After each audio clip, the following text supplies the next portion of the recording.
Hello. Okay. Bye bye.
Sir, start first.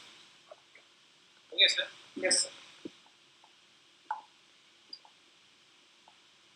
Well, today we are doing the main functions of thalamus, hypothalamus, basal ganglia, and cerebellum. Yes. We will concentrate on two very important functions of thalamus. Four for hypothalamus, two for basal ganglia, and four for cerebellum. All these functions we will relate along with cerebral cortex. You can say we will derive all these functions from cerebral cortex. So let's see the functional area of cerebral cortex first. The main functions. See this diagram. We are having this functionally important diagram of cerebral cortex, and we know that this parietal lobe is for somatic sensations, occipital lobe is for visual sensations, and temporal lobe we will relate this sensation for hearing. All these functionally important diagram of cerebral cortex were understood at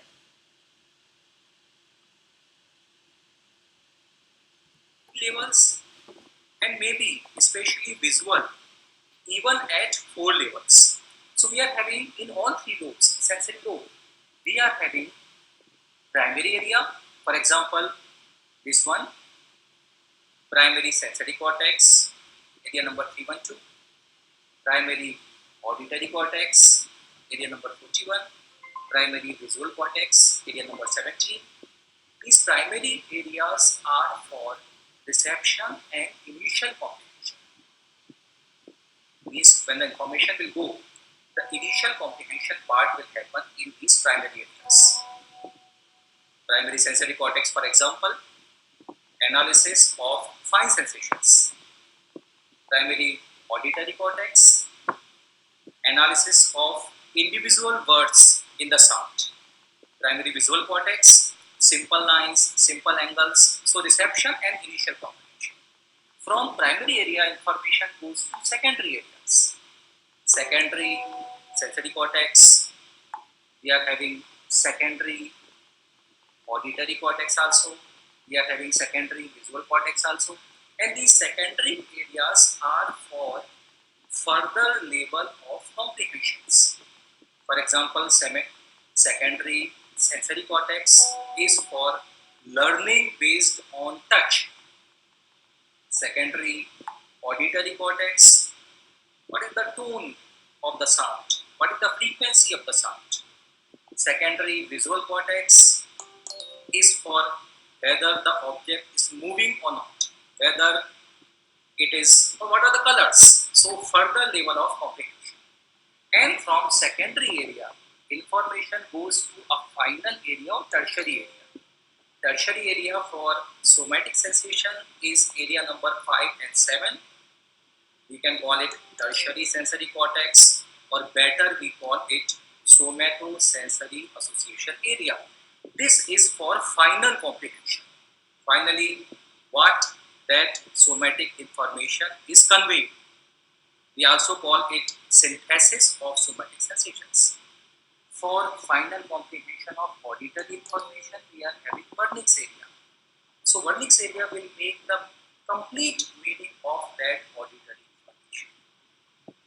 Same way, Wernicke's area is also the final area for deciphering visual information. But then, visual information is relatively complex, and we are having one additional area between Wernicke's area and secondary visual cortex, and this is angular gyrus. So information comes from secondary visual cortex to angular gyrus, and from angular gyrus finally to Wernicke's area for final comprehension of visual information. So final analysis of somatic sensation, we are having area 5 and 7. Final analysis of auditory and visual information, we are having Wernicke's.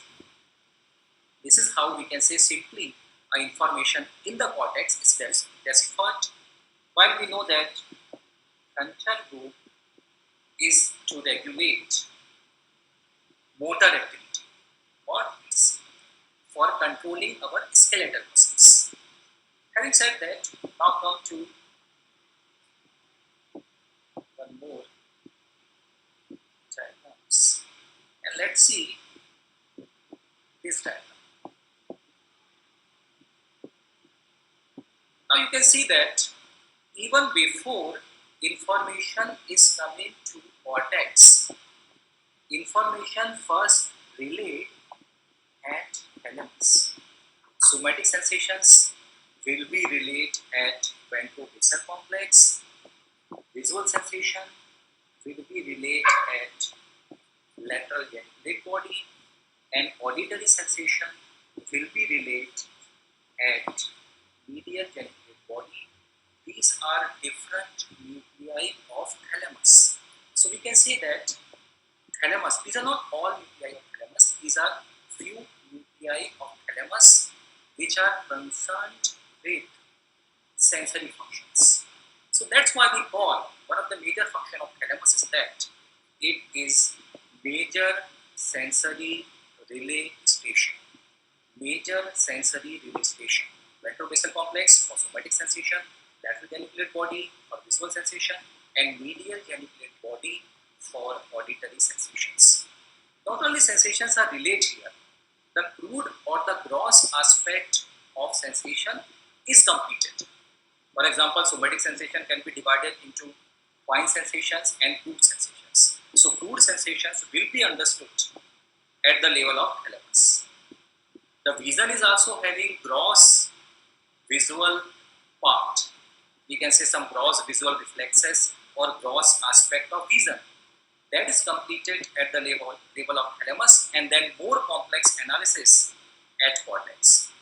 Same way, gross or the crude auditory cortex is done by medial geniculate body of thalamus. So now we can make out major or two, what was our objective?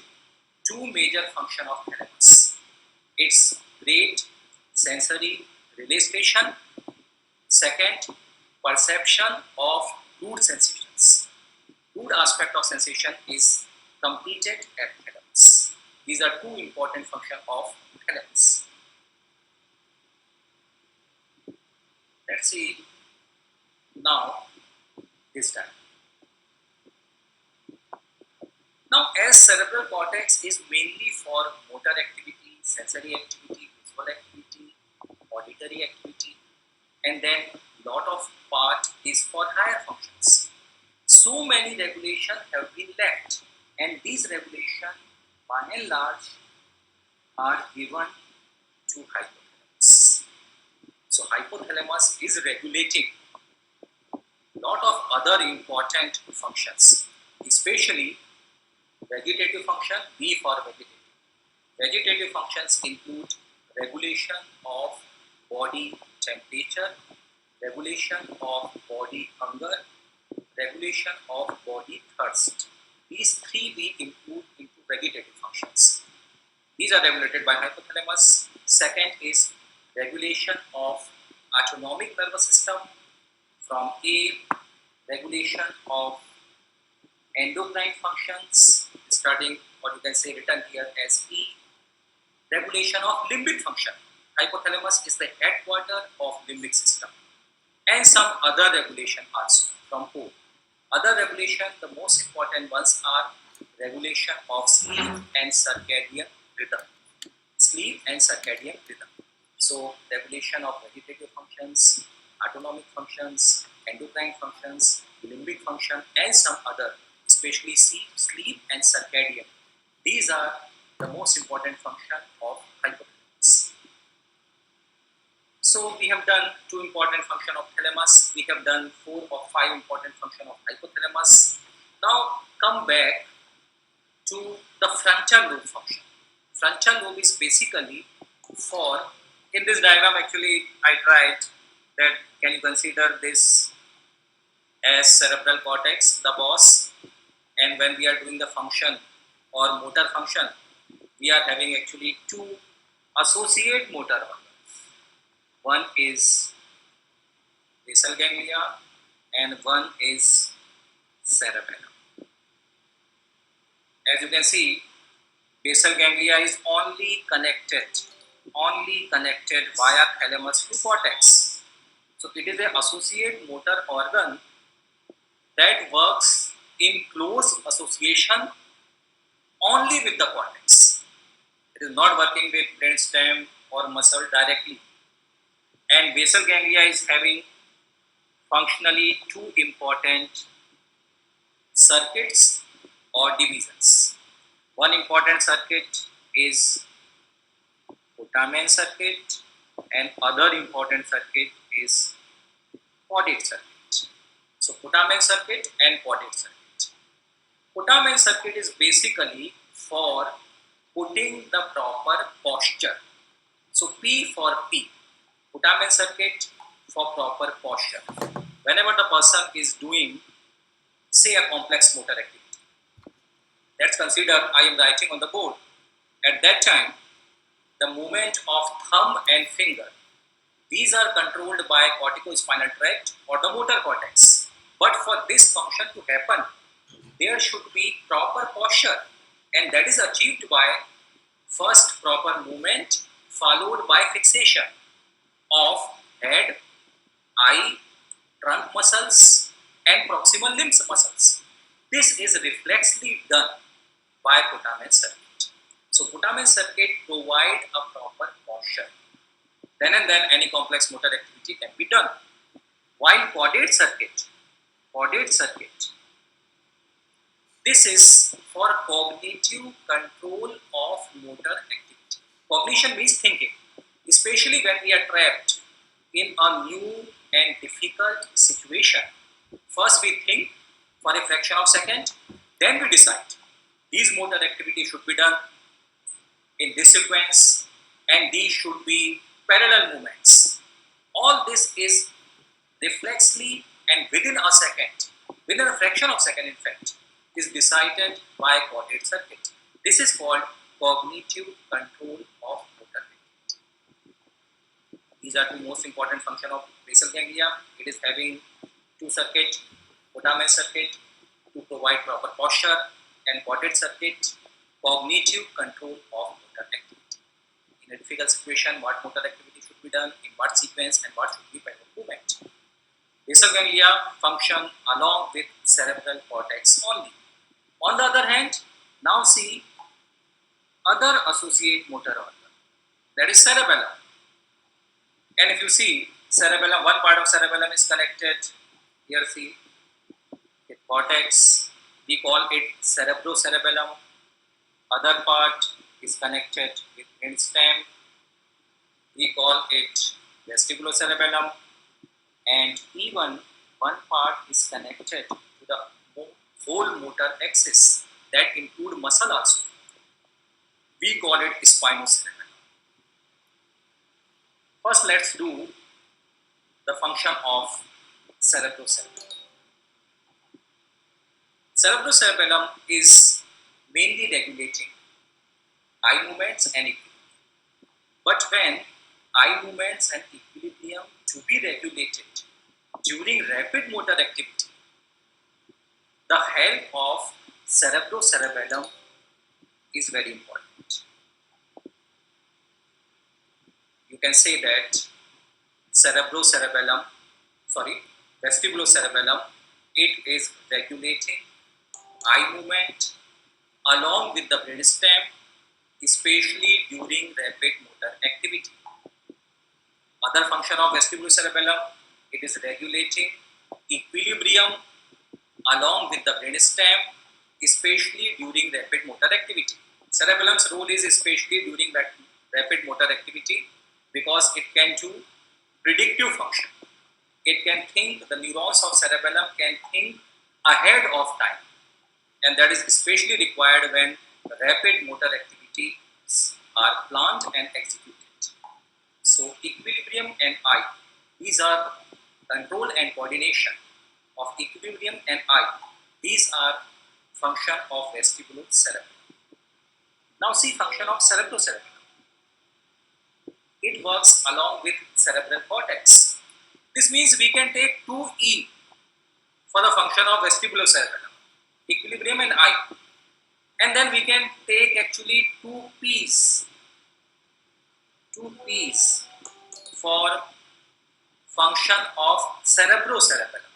So cerebrocerebellum is for planning and programming of rapid motor activity. Cerebrocerebellum works along with cerebral cortex and it plan and program rapid motor activity, especially for sequence and timing. I mean, if cerebrocerebellum is not helping the motor axis during rapid motor activity, a rapid movement cannot progress smoothly from one direction to the next. So sequencing and timing function is especially done by cerebrocerebellum. These are 2 P's. So planning and programming of rapid motor activity working along with cerebral cortex, especially during rapid motor activity. These are functions of cerebrocerebellum. As we have taken 2 E's for vestibulocerebellum, 2 P's for cerebrocerebellum. Let's take from both E also and P also for spinocerebellum.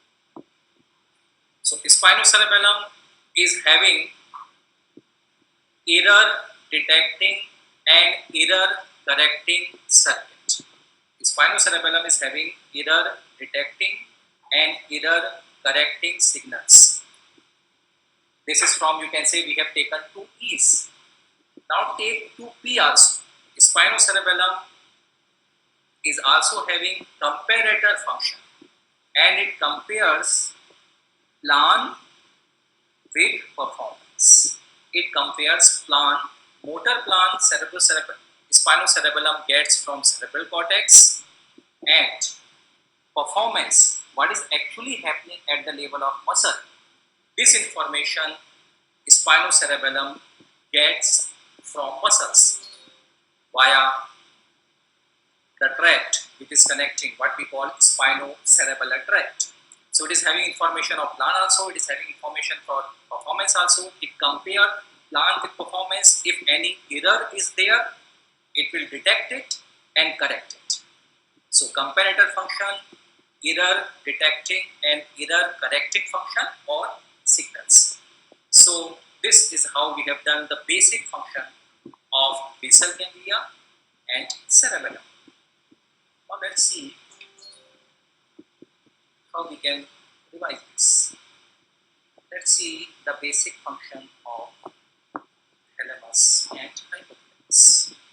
As we learned, thalamus is great sensory registration except olfaction. If we name the nuclei, retrobasal complex for somatic sensation, lateral geniculate body for visual sensation, medial geniculate body for auditory sensation. At the same time, it is also a site for perception of root sensations. Root somatic sensation, especially pain, is done at the level of thalamus. Same way, lateral geniculate body, gross aspect of vision. Medial geniculate body, gross aspect of hearing. So these are two important functions of thalamus. As we learned, hypothalamus is to regulate vegetative function, body temperature, body water, body hunger. We are having specific nuclei for a specific function, but that we will take later on in some other session. It is also regulating autonomic function. It is also regulating endocrine function, limbic function, and some other functions, especially sleep and circadian rhythm. Let's see what we have done for basal ganglia. Basal ganglia we are having, as we learned and discussed, is having putamen circuit, which will put proper postures during complicated skilled motor activity. So we can learn it like P for P, putamen circuit for posture, while the caudate circuit of basal ganglia is for cognitive control of motor activity, especially during new and difficult situation. What motor activity should be planned, what should be the sequence, what should be other parallel activities. On the other hand, cerebellum, especially during motor activity, works along with whole motor axis. Vestibulocerebellum working along with brainstem, especially controlling and coordinating eye movement and equilibrium. Spinocerebellum is having error detecting and correcting signals or circuits, and 1P, or you can say 2Ps. It compares plan with performance. Plan it is getting from cerebral cortex, performance it is getting from muscle. It is comparing plan with performance. If any error is there, that is detected and corrected. So it is having comparator function and error detecting and error correcting signals, while cerebrocerebellum is for planning and programming of rapid motor activities, especially for sequence and timing. So cerebellum is basically working with all parts of motor axis, with cortex also, with brainstem also, with muscle also, especially during rapid motor activity and coordinating the functions. So this was how we have done it. These are actually, we have only shown a few nuclei of thalamus, but we are having other nuclei of thalamus also, that is assisting different parts of cerebral cortex. This also we plan to take in some other session. So let's check out. We have done two functions of thalamus or not. It is great sensory registration and perception of root sensations. These are two most important functions of thalamus. For hypothalamus, we are having, it is regulating vegetative functions, limbic functions, autonomic functions, endocrine functions, and some other like sleep and circadian. For basal ganglia, we are having one putamen circuit for posture during complicated and skilled motor activity, and we are having caudate circuit for cognitive control of motor activity, again especially in difficult and new situations. Basal ganglia basically works along with cerebral cortex, while we are having cerebellum, which is working with the whole motor cortex. We can have vestibulocerebellum, we can remember by 2E, controlling and coordinating eye movement and equilibrium, especially during rapid motor activity, working along with brainstem.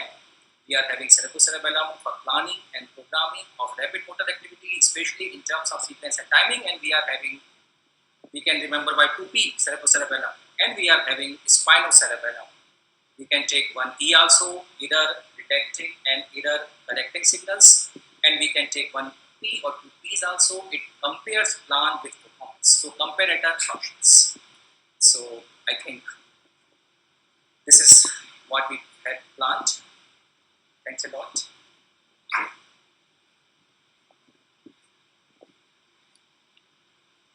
Yes, sir. બહુ જ સરસ